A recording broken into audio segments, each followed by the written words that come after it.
হায় হায়, ডাক্তারখানা কোথায় নিয়ে যাবে? হসপিটাল, নার্সিংহোম, সমস্ত দিকে চুটপটাবাড়ি। এবার কি হবে? মরে যাবে, মরণের সাথে লড়ছে। এমন কথা বলে আল্লাহ বলে না, একবার তাকিয়ে দেখ তো 60 বছর 70 বছর জিন্দগি তোর আমি প্রত্যেকক্ষণ নিঃশ্বাস দিচ্ছি, তারপরে একটা সেকেন্ড বন্ধ করে দিলে তুই লাফালাফি বেঁধে দিচ্ছিস।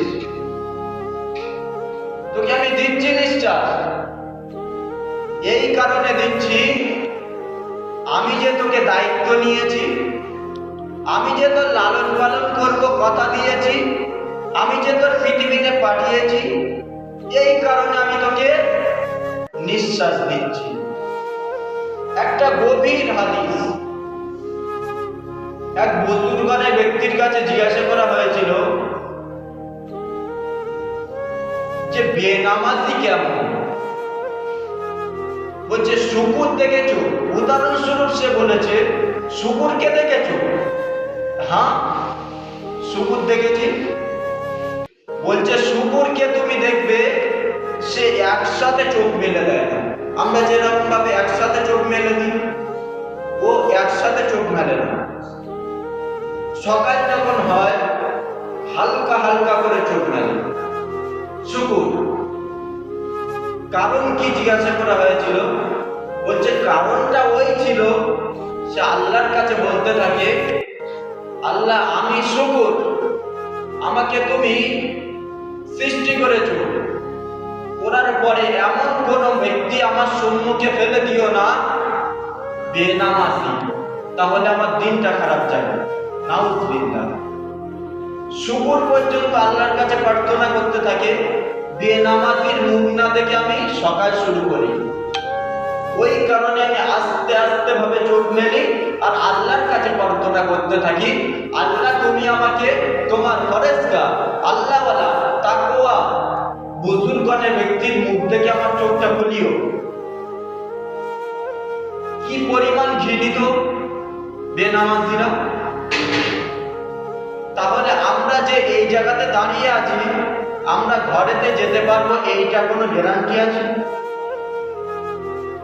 30টা সেকেন্ড ভাবো যে আমাদের গুনাহটা বেশি না নেকিটা বেশি। যদি আমাদের গুনাহটা বেশি হয়ে যায়, আমরা যদি মসজিদে ঘরে না যেতে পারি, আমাদের যদি এখানে মৃত্যু হয়ে যায়, তাহলে এখান থেকে ডাইরেক্ট কবরে যেতে হবে। আমাদের তো ভাগ্য দিয়েছে আল্লাহ, ওই কারণে মসজিদে আসতে পেরেছি। আর যাদেরকে মসজিদে আসার মতো ভাগ্য হয়নি, তারা কি পরিমাণ কপাল ফাটা। যারা এখন 365 দিন বছরে একদিনও ফজরের নামাজ পড়ে না, কি পরিমাণ কপাল ফাটা। ইমাম মেহেদী যদি চলে আসে, হাদিসে বর্ণনা আছে ইমাম মেহেদী শেষ জামানা আসবে, শেষ জামানা চলছে, আমরা সকলে অবগত। যদি ইমাম মেহেদী চলে আসে, সেই টাইমে যদি তুমি কাফেরদের অনুসরণ করো, তুমি যদি কাফেরদের অন্তর্ভুক্ত হয়ে যাও, তুমি যদি এখন মসজিদে না আসতে পারো, তাহলে তোমার সামনে যদি কেউ তলোয়ার বন্দুক দিয়ে ভয় দেখায়, তুমি তো তখন কাউরাবাগদিদের কাতারে চলে যাবে। তুমি যদি কাউরাবাগদিদের কাতারে চলে যাও, তুমি যদি ইমাম মেহেদীর কাফেলায় না শামিল হতে পারো, তোমাকে এই জায়গাতে দাঁড়িয়ে আল্লাহর কাছে দোয়া করা দরকার, আল্লাহ তুমি অন্তত করতে হলেও আমাকে ইমাম মেহেদীর কাতারে, ইমাম মেহেদীর কাফেলাতে শামিল করিও। আমরা তো এত মানুষ গ্রামে, এই কটা ব্যক্তি কেন মসজিদে এসছে? কারণ খুব গভীর কারণ, আল্লাহ যাকে ভালোবেসেছে তাকে টেনে হিজড়ে মসজিদে এনেছে। আমি এখানে ছিলাম না,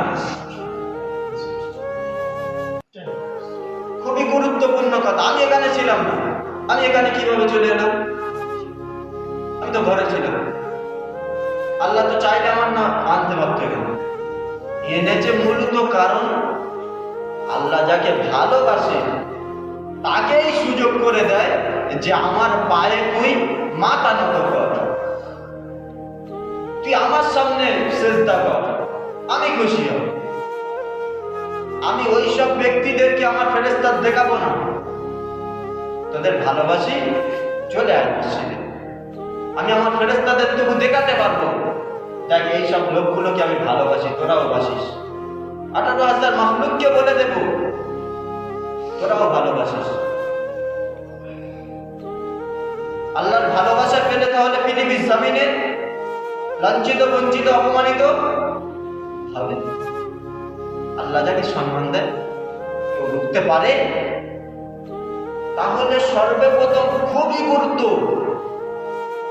যে ব্যক্তি নামাজ পড়লো না সে কত বড় অহংকার, সেজদা দিল না, মালিকের সেজদা না দেওয়ার কারণে বড় ফেরেশতা কি হয়েছে আজকে? শয়তান। শুধুমাত্র সেজদা দেওয়ার কারণে মানুষ বুঝবে কবে? ফেরেশতা, একটা বড় ফেরেশতা শুধু অহংকার করেছে, সেজদাটা দেয়নি বলে সে শয়তান হয়ে গিয়েছে। তাহলে আমরা যারা 365 দিন সেজদা দিই না, তাহলে মানুষ আছে তো? ভাবা দরকার কি না?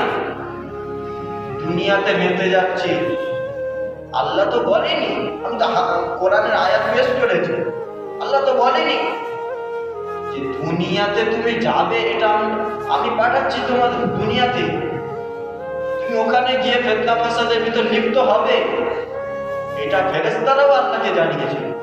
আল্লাহ বলে ক্বালা ইন্নী আ'লামু মা লা তা'লামুন, তোমাদের থেকে বেশি তোমাদের কাছে শুধু জিজ্ঞাসা করেছি।